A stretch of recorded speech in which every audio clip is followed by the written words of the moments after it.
நம்மளுடைய கிரேவி வந்து ரெடி ஆகிடுச்சு. இந்த ஸ்டேஜில் நீங்கள் வந்து நம்ம கட் பண்ணி வச்சுருந்த கொரியண்டர் லீஃப் சேர்த்துக்கலாம். கொரியண்டர் லீஃப் சேர்த்துக்கிட்டு உங்களுக்கு இன்னும் திக்காக வேணும்னா நீங்கள் திக்காக இருக்கலாம். இது வந்து கிரேவியாகவும் யூஸ் பண்ணிக்கலாம். சப்பாத்தி, தோசை, இட்லி எல்லாத்துக்குமே சைட் டிஷ் செம்மையாக இருக்கும். நீங்கள் இன்னும் கொஞ்சம் வாட்டர் விட்டு கூட டைலூட் பண்ணி உங்களுக்கு தேவையான அளவு கன்சிஸ்டன்சிக்கு கொண்டு வந்துடலாம் டியர்ஸ்.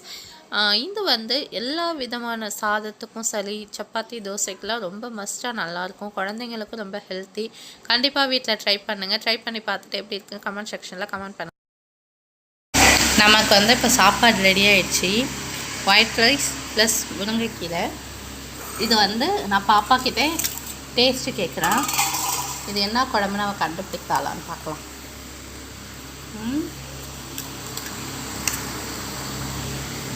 எடுத்து போட்டுடலாம். நல்லா பிசைஞ்சிக்கிறேன்.